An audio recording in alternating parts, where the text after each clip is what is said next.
শুভ সকাল বন্ধুরা, রাধে রাধে। ভগবান শ্রীকৃষ্ণের অমৃত বাণী শুনি।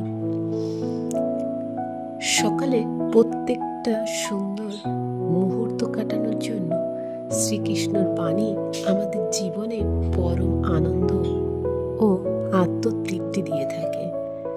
শ্রীকৃষ্ণের বাণী জীবনে চলার পথে বাধা বিপত্তির সম্মুখীন হলে কিভাবে তার সমাধান করবে, কিভাবে সেই বাধা বিপত্তিগুলোকে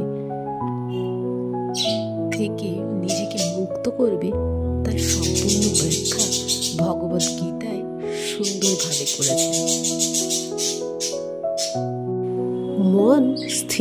মনের স্থিরতার জন্য শান্তি, ভদ্রতা এবং আত্মসংযমের প্রয়োজন।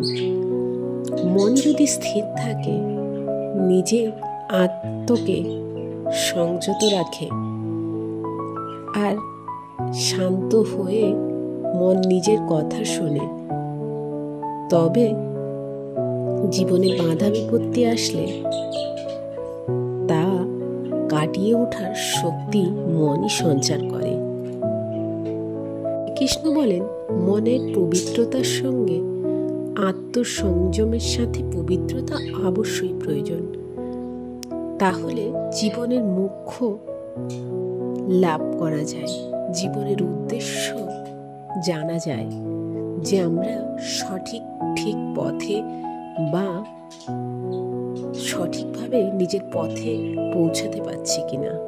মনই একমাত্র আমাদের পরম বন্ধু, যে বন্ধু কখনো আমাদের বিপথে না গিয়ে নিজেকে সংযম করার চেষ্টা করে। আবার এই মনই কখনো কখনো আমাদের শত্রু রূপে পরিণত হয়। আমরা ভুল ঠিক বিচার করতে পারি না। তাই মনের সংযত হওয়া অবশ্যই প্রয়োজন। স্বার্থ ত্যাগই হলো সকল সমাধান, সকল সন্তুষ্টির পথ। কোনো কাজে নিজের স্বার্থ, শুধুমাত্র নিজের স্বার্থপরতাকে প্রাধান্য না দিয়ে সবকিছুতে নিজের তৃপ্তি অনুভব করাটাই একমাত্র সন্তুষ্টির মোক্ষম উপায়। তাই একমাত্র স্বার্থ ত্যাগে যে আনন্দ লাভ করা যায়, তা অন্য কোনো কিছুতে সেই সন্তুষ্টি মেলে না, মনে পরিতৃপ্তি আসে না।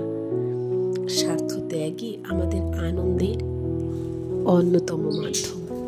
তাই কোনো কিছু নিজের স্বার্থের কথা না ভেবে করণীয় সেটা করলেই মন শান্ত হয়, আত্মতৃপ্তি হয়।